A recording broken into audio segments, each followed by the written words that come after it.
Hello again, everybody. I'm Rick Sanchez, and we're coming to you today from the Foreign Ministry of the Russian Federation. This is a very important place, and a place with a history. If these walls could only talk, you could imagine. As I walk the halls of this building, I see names and images of people that we as Americans have all grown up watching. Speaking for myself as an American, Gromyko, Trotsky, Shevardnadze, the people who've been involved in the decisions between the rest of the world and Russia for so many years. That's why I think it's so important for me as an American journalist to be able to be here today to bring you this special edition of the Sanchez Effect from the Russian Foreign Ministry. And I am joined right now by the foreign minister himself, who's good enough to join us and give us his time, Mr. Sergey Lavrov. Mr. Lavrov, thank you so much for joining us, sir. It is such a pleasure. Thank you so much. My pleasure. I guess we have to start with some of the things that are going on right now. And I think probably the most important thing has to be taking place in Europe. And let me ask you this, because I was kind of taken aback when I saw this. Recently, the Chancellor of Germany, Friedrich Merz, said that Russia is the largest country in all of Europe. And then he went on to make it sound as if he's inviting Russia to be back of the European community. But this is the same man who just recently seemed to almost be wanting to go to war with Russia. What did you make of his comments? В данный момент многие Over the past month and a half, many European politicians have been talking about relations with the Russian Federation. Until recently, they spoke in unison, demanding firmness, insisting on unwavering support for Ukraine, continued arms shipments, sustained financing, all to ensure Russia's defeat, a strategic defeat on the battlefield. Then they changed their tune. They realized it was all an illusion. Their planners, their military strategists who had orchestrated this operation, who had prepared Ukrainians to fight and die advancing European interests against Russia, they finally understood that these plans had collapsed. No one had learned anything from history. Napoleon's attempt, Hitler's attempt, and once again they rallied practically all of Europe under those same banners. Only this time, unlike Napoleon and Hitler, not yet as soldiers on the battlefield, but as donors, sponsors, arms suppliers, ideological leaders. Under those same banners, the Ukrainian army was thrown into battle alongside mercenaries from various countries and official NATO instructors. We all know about this. And this latest attempt has led to the same outcome as Napoleon's and Hitler's misadventures. But the West learns history poorly. We see this especially in Germany, which you mentioned. After several relatively quiet years under Angela Merkel, followed by that rather murky period under Chancellor Scholz, Friedrich Merz came to power and made some striking statements that deserve some serious consideration. He announced that he was lifting constitutional restrictions on military spending, then declared this was necessary for Germany to once again, I emphasize that word, once again, become Europe's dominant military power. This speaks volumes about his mindset and the direction of his thinking. Since then, he has repeated this idea in various forms and in practice. What he's doing amounts to preparation for war. The same thing has been happening in France, where President Macron has repeatedly insisted that Ukraine cannot lose. I won't even get into what the British under Starmer, or of course Ursula von der Leyen and Mark Rutte. Yes, Merz recently said something about Russia being Europe's largest country. Let me correct that right away. Russia is the largest country in Eurasia, not just Europe, and indeed the world. But what concerns us here is Eurasia as a continent. Every attempt so far to establish security in this space has focused exclusively on the western part of Eurasia, so-called Europe. All these security frameworks have been built around the Euro-Atlantic concept. NATO, the North Atlantic Treaty Alliance. The Americans never wanted to leave the Europeans on their own, and they still don't. They simply want Europeans to foot the bill for their own military preparations and buy American weapons. But lose oversight of their NATO allies? Washington has no intention of that. Then came the Organization for Security and Cooperation in Europe, which symbolized the shift from Cold War to peaceful coexistence, equality, consensus, decisions made only by mutual agreement, and much more. That the OSCE has completely discredited itself hardly needs saying now. Everyone could see it. Back when the Soviet Union was collapsing and the Warsaw Pact was dissolving, there were voices saying NATO should be disbanded too, that instead of NATO and the Warsaw Pact, we should strengthen the OSCE as our collective framework based on an honest, equal balance of interests. They remember that now. It never happened, of course, because neither the United States nor Britain nor other leading NATO members had any intention of dissolving the alliance. Instead, they embraced what Francis Fukuyama called the end of history. The end of history, liberal ideology would reign, democracy in its Western form, NATO as the universal guarantor of security. Now that would dominate. This psychology naturally led to the current situation. But as the Euro-Atlantic structures weakened, I'll note parenthetically that the European Union has also become a NATO appendage. They even signed a document to that effect. Germany began reasserting itself, and this alarms not only us, but many EU member states. Opposition is growing, along with determination not to let Germany once again subjugate everyone else, especially since Merz and his government openly link this German revival to militarization and war preparation. Their defence minister, Pistorius, keeps pointing out to 2029 to 2030 as the deadline by which they must be ready for war with Russia. I don't know who they're trying to convince that Russia would actually attack them. Knowing history should be enough to keep such foolish notions out of your head. But consider the arguments we hear from Europeans. Russia is weakened. Russia is barely advancing across Ukrainian territory. Russia gains a teaspoon of land per day. Russia is failing. Fifth year of war and so on. Massive losses. Russia is struggling, forced to overcome gaps in various weapons systems, or so they write. They paint this picture for their voters of a militarily and economically exhausted Russia, then immediately, with no logical bridge whatsoever, leap to the conclusion that we must prepare for the same Russia to attack us. If you're going to portray us as a broken, depleted country, at least have enough imagination to manipulate your voters more elegantly. As for these conversations you mentioned, which have emerged not only in Germany, Macron announced yet again about 2 weeks ago that he might call Putin sometime. You know, that's not serious, it's pathetic diplomacy. If you want to call and have a real conversation, just call. Putin will always answer the phone. He'll always listen to any proposal. And if serious proposals are on the table, I can assure you that they won't go without a serious, concrete, practical response. I won't hide it. We do have contacts with some European leaders. They call us and ask that these conversations not be made public. Some even show up here and communicate through back channels. But nothing they tell us about their ideas in these closed, confidential exchanges differs in any way from what they say publicly. The same appeals. Let's wrap this up. Something has to be done. They just kept saying the same things. Let's bring it to a close. Let's do something. I don't see Europe taking up any real position. They've walked into their own trap by adopting this uncompromising stance that I mentioned earlier, when they insisted on Russia's strategic defeat, saying Ukraine cannot lose, Russia cannot win, or else Europe loses face. And all they're doing now is trying to sabotage, to subvert the negotiations that finally began taking shape between Russia and the United States, and now they're joined by Ukrainian representatives. It almost sounds like you're saying we have been burned so many times that we have a hard time right now with trust.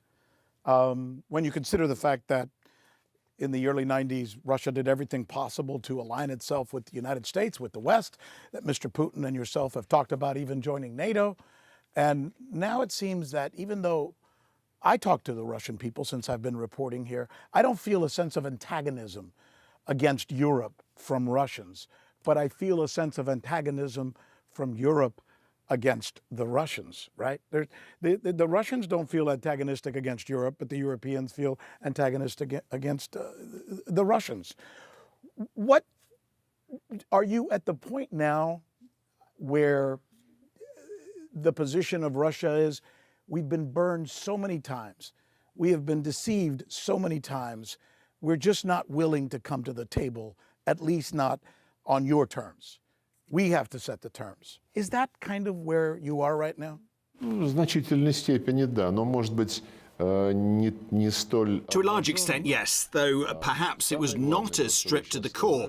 The most important thing is that you just said we absolutely got burned, putting our trust in those people who swore that NATO would not expand eastward, that none of Russia's interests would be hurt, and that we would enjoy common space from Lisbon to Vladivostok, and that this entire vast continent would be a continent of peace and security. We established the NATO-Russia Council together with them in an effort to maintain constant dialogue and build trust, so that we could share information of interest about our armed forces within the NATO-Russia Council's framework. We talked about initiatives and transparency. And yet when NATO lost its reason for existence, then rediscovered that purpose in Afghanistan, and then that project in Afghanistan ended in a huge failure, with the entire global community watching, they needed a new purpose. So they pulled themselves together, did some thinking, and came up with the plan that's unrolling now, that Russia must be declared a rogue state. And to make that happen, Ukraine was the perfect candidate that could be handled by the West in any way they like, especially since they'd been grooming it ever since the dissolution of the Soviet Union. All those promises not to expand NATO, not to come close to the Russian borders, all of that was forgotten. They've been literally grooming Ukraine since the 1990s, investing billions of dollars into this project. Victoria Nuland recently admitted that the final preparations for the coup d'etat in February 2014 cost $5 billion. I am convinced that the total amount invested in the Ukrainian project since its independence is much bigger. When Ukraine declared independence, its declaration stated clearly that it would always be neutral, non-nuclear, non-aligned country. And when Russia recognized Ukraine's independence in 1991, we recognized it precisely as such, as a non-aligned, neutral and non-nuclear state. Therefore, we have absolutely nothing to blame ourselves for. Everyone recognized it as such, including the West. But then the West began to shape this country into what it thought it needed, as opposed to what it was supposed to be, according to its own Declaration of Independence adopted by the Ukrainian people. Do you tell them that when, obviously I don't want you to share the specifics of your conversations with other foreign ministers and other heads of state in Europe and in the United States, but do you say to them, look, all we want is a neutral Ukraine. They don't have to be pro-Russian. They don't have to be pro-anything. We just want a neutral Ukraine. We want to be respected. And by the way, we have no intention of bombing you. We have no intention of going to war with Russia. We have no intention of going with Europe. We have no intentions of going to war, period, which is what they keep telling the world. They say Russia is very aggressive. And Russia is saying, we're not aggressive. Well, they say all sorts of things to the global community, don't they? Just recently, they were saying that none of them had ever been to Epstein's island. That's how they are. So far as Ukraine is concerned, of course, we have told them all this. Moreover, we presented them with a vast amount of evidence of our very restrained policies, although there were situations when such restraint was perceived by our own people as unjustified or even as a weakness. For example, if we speak of the first Maidan protest, the first coup d'etat of 2004, when Leonid Kuchma was president, who had very good relations with President Putin, they consulted each other on all issues. I can say that I was in President Putin's office when his phone rang, and it was the Ukrainian president calling to say, the West has thousands of people out protesting in Independence Square. They've set up tents, they're waving flags and saying they won't recognize the results of the presidential election. They're against them. What should I do? They have weapons. That's what President Kuchma said, and he asked Putin, what should I do? And President Putin said, but you're the president, Mr. Kuchma. If the law is being violated, you have your constitution, and you surely have the measures approved by your parliament for dealing with violations of the law. But President Kuchma did not want to use force in any way. He chose not to show determination, sticking to the law. And so, in contradiction to the Ukrainian law, he let the Constitutional Court announce a third round of the presidential election, even though there was no such option under the Ukrainian constitution or any other Ukrainian law. They let a third round of the presidential election happen solely because the West had financed the Maidan protests. I remember it very well. It was my first year as foreign minister. And back then, many European leaders, including foreign ministers, publicly stated Ukrainians must choose. Either they are with Russia or they are with Europe. That was their position. No more talk of a common space from the Atlantic to the Pacific. All that was scrapped and forgotten. They presented Ukraine with a choice, either or. We are Europe, and over there is Russia. Either you go there, or you join us. And essentially, that was a coup d'etat. And yet Russia was willing to work with the president, who was essentially appointed by the West as he emerged victorious in the third round of the election. It was Viktor Yushchenko, who was absolutely pro-Western, who had an American wife who was open both about her citizenship and the fact whose interests she was promoting as the First Lady of Ukraine. And yet Russia still worked with Yushchenko and traded gas, and even managed to reach an agreement on energy cooperation with Prime Minister Tymoshenko at the time, despite the obviously pro-Western slant of the Ukrainian leadership. We were ready to work even with those who staged yet another coup in February 2014, when President Yanukovych and the putschists signed an agreement, and they did sign an agreement which called for early elections, and until then there would be an interim national unity government. The West guaranteed this deal. France, Germany, Poland and Obama called Putin. "Vladimir, please don't discourage Yanukovych from signing." To which Putin said, "If a legitimate president decides this is the way to bring peace and stability to his country, how could I possibly object?" And then, barely 24 hours later, there was a coup. We asked the Americans, "What was that about?" You asked us to help make this deal happen. It was signed by all parties. And the next thing you know, your people are storming government buildings with guns. The Americans just dodged the question entirely. The Germans and French, who had guaranteed the agreement, just shrugged, looked away sheepishly and said, "Well, you know, sometimes democracy takes unexpected twists." And the very first thing this new regime did was strip the Russian language of its official status. The second thing they did was send armed thugs to storm the Crimean parliament. And because both Crimea and the Donbass had said, "We want nothing to do with you, you're illegitimate," you tore up the deal with our legitimate president. These people were called terrorists, even though they never fired a shot, they just wanted to be left alone. Then the regime started using warplanes and artillery on its own territory, which is a clear violation of international humanitarian law. And when all this kicked off, Anders Fogh Rasmussen, the NATO Secretary-General, who had pleaded with Yanukovych 100 times not to use the army against his own people, suddenly started calling on the putschists to use proportionate force against anyone who wouldn't accept the coup. And here's the thing, when the West tells the story of this crisis, they start the clock in mid-March, when Crimea voted to rejoin Russia. That's where it all began, according to them. Everything was fine, then the Russians showed up, held a referendum, and that's when the trouble started. So, once again, we learned the hard way that the West doesn't keep its word. A year later, after heavy fighting, came the Minsk agreements. Merkel, Hollande, Putin, Poroshenko. They sat through the night, worked 17 hours straight, signed the deal, got it endorsed by the UN Security Council. And then Ukraine just refused to hold up its end, always pointing fingers at the other side. Zelensky does the same thing now. Any talk of a ceasefire, and it's always Russia's fault somehow. But we still gave them the benefit of the doubt. And then, years later, Merkel and Hollande openly admitted that the Minsk Accords were only ever meant to buy time so they could arm Ukraine. You know, there's a Russian saying, the Russian man takes a long time to harness his horses, but once he's done, he rides very fast. And in that same spirit, we were still willing to trust the situation that took shape 2 weeks into the special military operation. In April 2022, at the Istanbul talks, we actually agreed to what the Ukrainians proposed. Then they were told to walk away. Boris Johnson and I'm sure other Europeans had a hand in it too. So we've developed a kind of tolerance. That's not the right word, but real insight into how these situations unfold. And the fact that none of this has taught our European colleagues anything, with very few exceptions. That's absolutely true. That's an important story that you just shared, because you just took us through an explanation of what was deceitful, planned, a coup, and, as many now understand, a provocation on the part of the West. But in the West, the only story that often people hear is Russia bullied its way into Ukraine. Russia was the aggressor.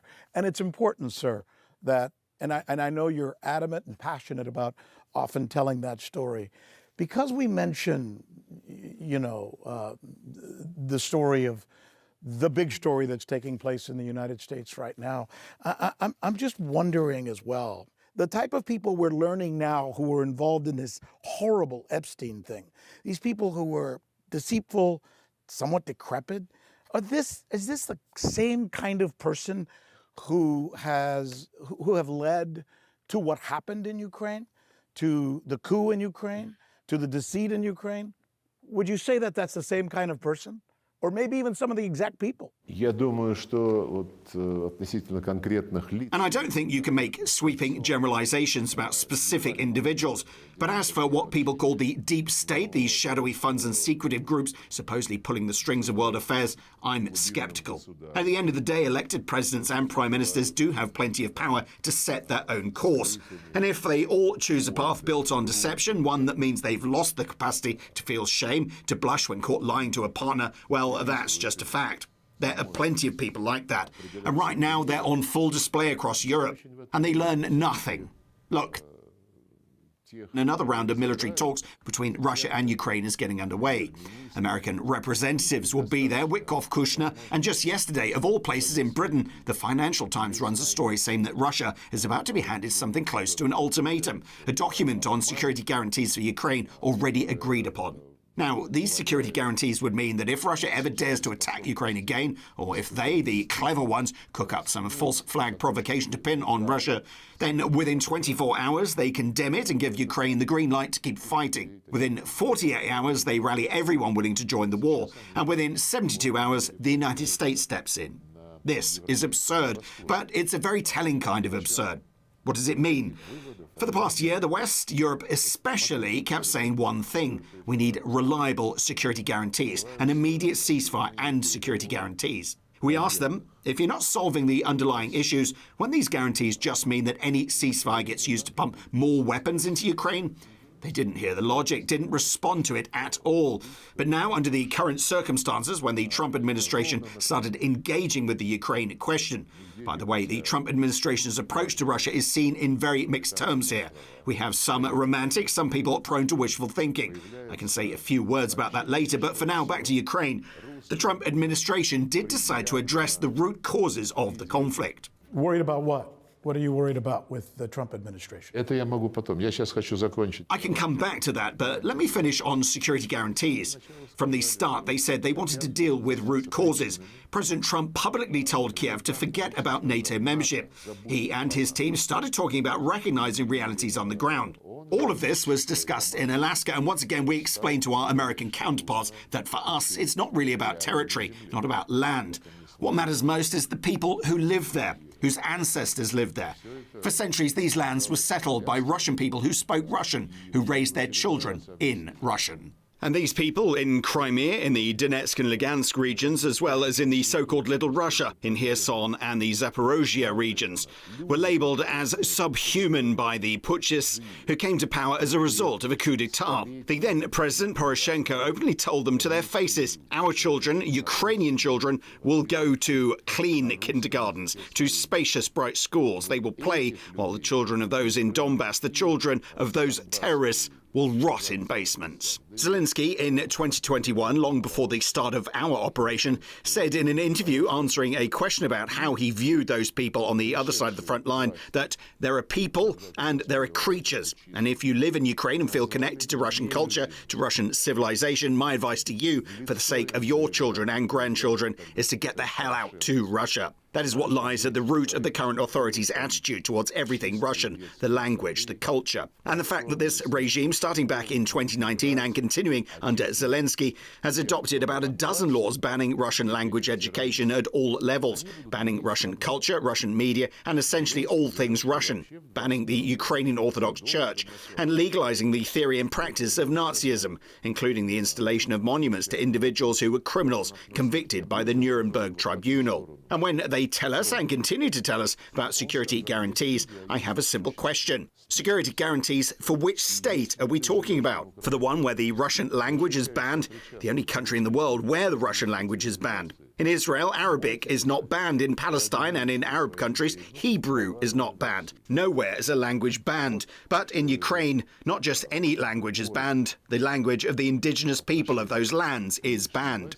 And if they want to use security guarantees to entrench precisely this regime, regardless of what territory it controls, then of course this is unacceptable. It would be even worse if they attempt to barter some limited concessions on the Russian language. That would be despicable. That would be dishonest because language rights and religious freedoms for Russian speakers are enshrined in the UN Charter. This is not a subject for bargaining.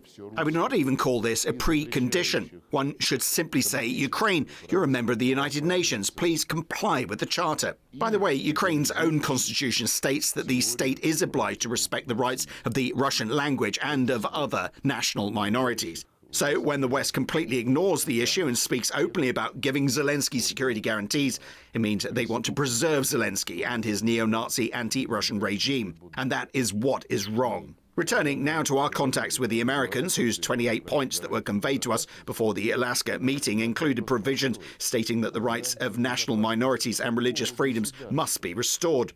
But in the latest version, which we've not seen, but which Zelensky himself cites, he already speaks of 20 points. We have read some fragments, and there is nothing there about restoring the rights of Russians or other national minorities or religious freedoms. Instead, it says Ukraine will demonstrate tolerance in accordance with the norms of the European Union. Why is that? There are norms that go beyond the European Union, and there are norms within the European Union that are unacceptable to many countries around the world. Because things are so difficult right now in Ukraine, the problems they're having with their energy grid, for example, yesterday, several officials, including a regional governor of Ukraine, told Mr. Zelensky publicly, let's do this deal. Sign where we are right now. For the good of the people of Ukraine, give up the territories that you are arguing about, and you need to do that for the good of the people of Ukraine.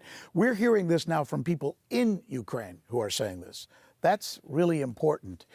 If somehow Mr. Zelensky can be talked into ceding that territory and giving Russia the security guarantees that it needs, i.e., no European troops in Ukraine, and the respect of the Russian heritage and religion, is that something that Russia can then live with and sign that deal and end this war? Are those, or am I missing something? Я частично ответил на это. I've partly answered this question already when responding to the previous one, namely what kind of Ukraine we're prepared to see as a neighbour for the long term, for the future. It must be a friendly Ukraine, not necessarily allied with us, but neutral and benevolent. And this, of course, presupposes respect not only for the rights of the people living in the territory that will remain with Ukraine, not only respect for their access to the benefits of civilization like heating, food or water, but also respect for their fundamental human rights, including language, education and religion. I would like to emphasize once again, in the Ukraine that will be signing those agreements, norms of international law and the norms of Ukraine's own constitution must not be violated, the norms that guarantee the rights of national minorities. As for calls for a ceasefire, you know that hysteria has now erupted over claims that we are inhumanly cutting off electricity to cities, that people are suffering and freezing, and that Russia is striking energy facilities. We were never the first to start these actions. It was precisely the Ukrainians who were the first to strike our energy facilities and other civilian targets, including residential buildings, shops and hospitals. A year ago, a passenger train was blown up with no military component whatsoever. For some reason, however, people forget that there have been numerous examples of our goodwill. In March of last year, President Trump, in a conversation with President Putin, proposed declaring an energy ceasefire for 1 month. President Putin publicly supported this proposal the very same day, and for an entire month, March to April, we did not touch Ukraine's energy facilities at all. At the same time, during the very period, Zelensky's side attacked our energy facilities, entirely civilian ones, more than 130 times. I may not recall the exact figure now, but it was definitely over 130 attacks. So, you know, our conscience is clear, and our patience is not limitless. If one knows the Russian character through proverbs like measure 7 times, cut once, we've spent a long time measuring. We drew our conclusions. And one of the conclusions, speaking of Alaska, we're now being offered something. I do not know what will be offered to our delegation in Abu Dhabi. Yesterday, I spoke with our colleagues who have gone there about this very idea, about those security guarantees that Mark Rutte spoke about so extensively yesterday in the Rada in Kiev. They had heard absolutely nothing about them. they learned about this from the Financial Times. And if this is what the Ukrainians went to today's talks with, then this is, of course, further confirmation that Zelensky does not need peace at all, that any peace, even a minimally honest and comprehensible one, would mean the end of his political career, and perhaps not only his political career. We will see what they will offer us. After his conversation with Rutte, Zelensky said, "I'm ready for compromises, but Russia must also be ready for compromises." This is such a shameless remark, but I'm not surprised because this person has neither shame nor conscience and thinks of absolutely nothing except his own survival. To ensure that, he constantly needs to perform some kind of sketches on the international stage, which is precisely how he views it, as a stage. Now, about Alaska. Before Alaska, Steve Witkoff came to see us. A week to 10 days beforehand, he brought a concrete proposal that included elements of compromise, and the president spoke about this publicly, so I'm not revealing any secrets here. And those proposals did not fully take into account a whole range of issues of fundamental importance to us, so we took them up for further work. And when we arrived in Anchorage and the two presidents sat down together with their accompanying officials, we said that this had been a difficult step for us, but that we were ready to accept the US proposal, taking into account those elements of compromise. In essence, we accepted their proposal. After that, we waited a very long time for our American colleagues to announce that we'd reached an agreement and that this was the solution we'd settled on. Because by and large, their solution, the solution of the Trump administration, would have been sufficient for us. We were not interested in how Europe would react. We had a good idea of that. We're not interested in what Ukraine would say. Just like Europe, Ukraine would not be able to fight without US weapons, intelligence data, and satellite targeting. And if the results of Anchorage had been announced, I'm confident everything would have moved quite quickly to a process of formalizing peace agreements. But we supported the proposal of the United States, and Europe immediately rushed to Washington with Zelensky and began reworking the US initiative that had already been approved by President Putin. And they are still reworking it to this day. When our American colleagues drop by, you can sense that they want some additional concessions from our side. So essentially, I've listed you examples of our flexibility since 2004, in 2014, 2015, and 2022. And frankly, the president has said more than once that we remain ready for a diplomatic solution. We've never changed our conditions, unlike other participants in this process who constantly move the goalposts and say, now you also have to score one more goal here, but not score one there. But our positions are very clear and consistent. Do you give the Trump administration credit for the dialogue that he's established with Russia, as imperfect as it may be? The fact is the previous administration didn't talk to you at all, didn't want to talk to you, and seemed to want to just continue the war. The Trump administration has established a dialogue. While we may be at a different place, Mr. Witkoff said in Davos that we were just very, very close to having a deal with Russia and Ukraine. It sounds like that is not the case. But you're talking at least. For example, the START treaty seems to be expiring soon. And will America and Russia come together and renew that deal? How important is that? Do you feel confident that you can bridge that conversation with the American team? Знаете, конечно, администрация Трампа, она принципиально другая. Of course, you know the Trump administration has a fundamentally different view and understanding of the world and US national interests, which is reflected in its attitude towards other countries, allies, competitors, and adversaries alike. And the fact that this administration is prepared to talk to everyone has been evident from its very first days in the White House, including in its contacts with Russia, which have continued in a wide variety of formats. And I remember very well a meeting in February of 2025, 1 month after President Trump entered the Oval Office, that I recently had an opportunity to speak about. We met with Marco Rubio and then National Security Advisor Mike Waltz, who is now the US representative to the United Nations. I was there with Yuri Yushakov. And at that time, Marco Rubio said that the US administration would be guided by national interests and that it recognizes that Russia also has national interests, and then common sense comes into play. What does that mean? The interests of two such major players will not always coincide, but when they do, it would be a mistake not to use that convergence and translate it into practical, tangible, mutually beneficial projects in energy, space, high technology, and so on. And when the interests of Russia and the United States do not coincide, which will happen far more often than they do, this divergence must not be allowed to degenerate into confrontation, let alone a hot conflict. I said that this was absolutely our approach, that we were ready to collaborate on a wide range of projects based on such a mutually respectful attitude towards one another.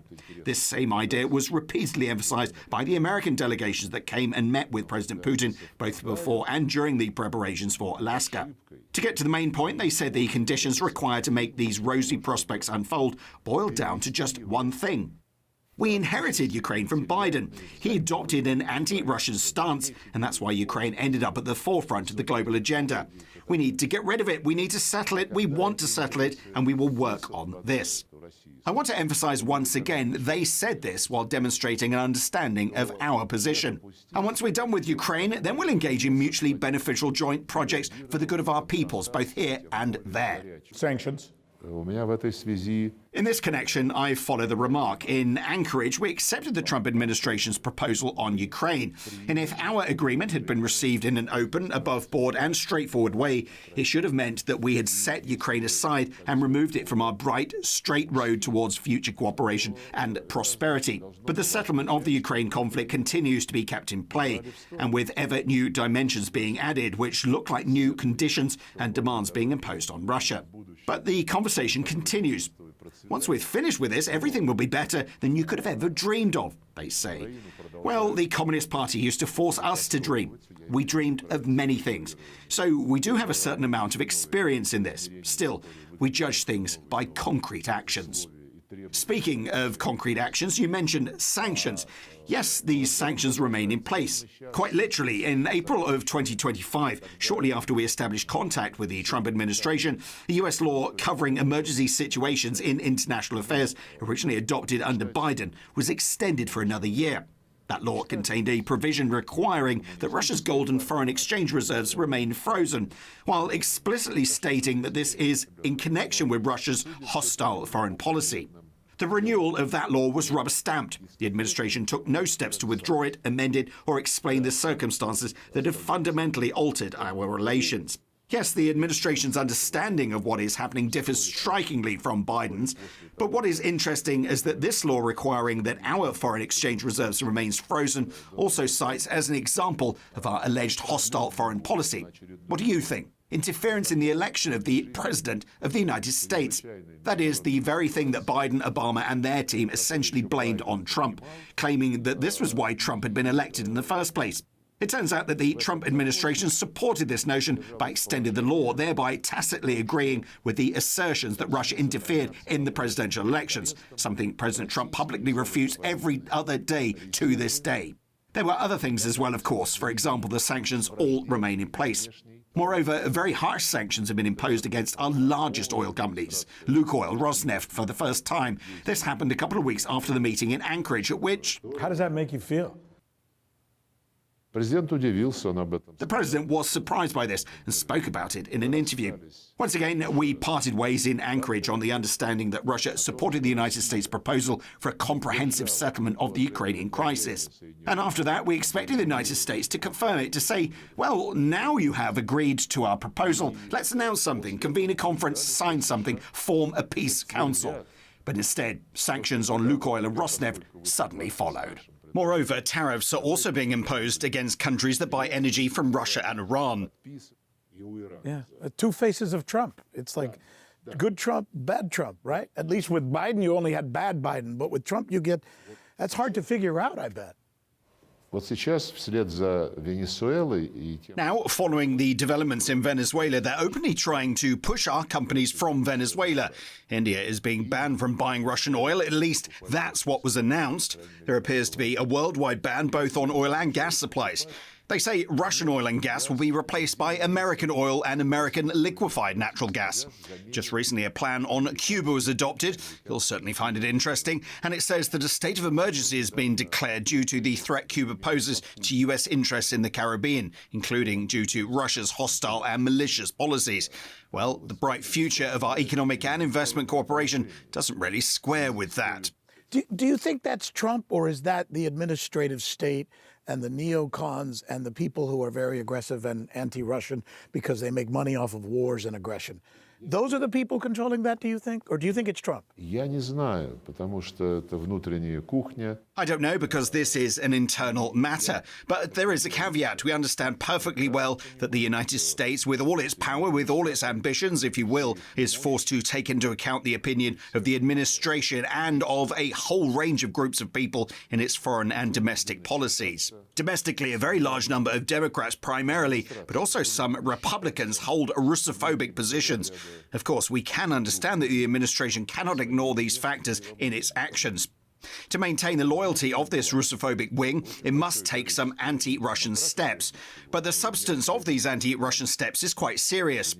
I can also imagine that the administration needs to somehow appease Europe, feeding something nice to Europe. If the administration's priority with regard to Europe is for Europe to listen to Washington and do what Washington says and buy what Washington says, weapons and liquefied natural gas at several times the price of Russian gas, well, perhaps in this situation, Russophobia, to a certain extent, is seen as the price to pay for the inconveniences the US is creating for Europe. At the same time, the goal, by and large, is dominance in the global economy, including in energy.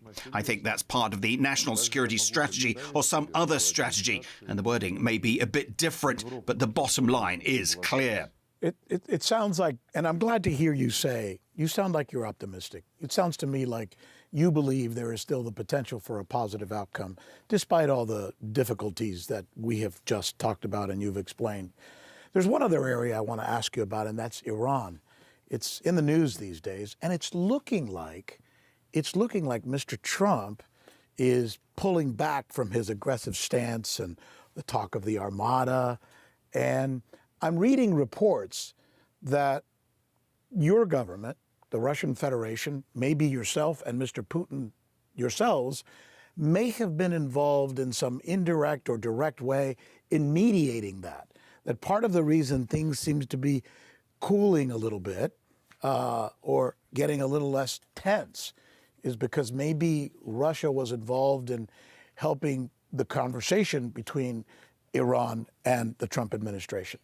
What role have you played, if any, in that? Мы сыграли решающую роль, я считаю. I believe everyone played a useful, decisive role in 2015 when the multi-year agreement on the Joint Comprehensive Programme of Action on the Iranian nuclear program was being finalized. Ceilings for the amount of low-enriched uranium Iran could possess were agreed upon then, and everything above that, we took it over. It was part of the deal. Then, 3 years later, President Trump, in his first term, withdrew from the deal. That's when the accusations against Iran began. Iran never violated anything, but when the US withdrew from the deal, all the upsides that Iran were interested in were gone. Iran found itself in a situation where it no longer had any commitments because those commitments were mutual and they were destroyed. Yes, and now Iran continues to enrich. At the same time, it did not violate the nuclear non-proliferation treaties. It did everything under the supervision of the IAEA, and yet it was attacked for 12 days by Israeli and American bombings. Against this background, the IAEA Director General, Mr. Grossi, certainly looks strange because the sites that Israel and the US bombed are under the control of the IAEA. And the IAEA, represented by its Director General, is simply obliged to make some kind of political assessment that the sites are under our control and they were illegally bombed. This is dangerous and we are calling for... But they said nothing at all. This simply characterizes the current state of affairs within the IAEA management. But right now, we're not trying to force ourselves on Iran, Israel, or the United States. But in our contacts with them, we're simply discussing the situation. Iran is our close partner, our neighbor. We care about how this situation develops. Moreover, it's explosive not only for Iran itself, but for the entire Middle East. There are too many time bombs there, just waiting to be stepped on by a clumsy foot. The Iranians, Israelis and Americans know that we are once again ready to offer our services in terms of contributing to the implementation of the agreement when, I hope, or if it is reached. It will in some way touch upon the issue of uranium enrichment and enriched uranium stockpiles, and we have the capacity to offer our services here. The parties are aware of these services, and now the most important thing is for them to reach an agreement. Services in Mr. Minister, services in helping to make sure the Iranians agree to new nuclear deal, and the Americans agreed to stop punishing the Iranian economy with these sanctions. Is that the deal? Об этом должны договариваться Иран и Соединенные Штаты. This should be negotiated between Iran and the United States. I hope they will not be interfered with. And if any specific steps are needed within the framework of this deal in which Russia can be useful, including our experience with preserving uranium, we will be ready to take these steps. They all know this very well. We're not interfering in the substance of the negotiations now. Iran has once again publicly demonstrated through its president its interest in dialogue with the understanding that it will be fair and aimed at a balance of interests. We're interested in this. But without giving me specifics about what you spoke about, you are in conversations with the Iranian government. Да, и президента недавно говорил. Yes, and we recently spoke with the president on the phone. We also have contacts at the expert level. You, sir, are so kind and so gracious to give us so much of your time. I know we've gone overboard a little bit, A little bit. but I really appreciate it. Thank you so much.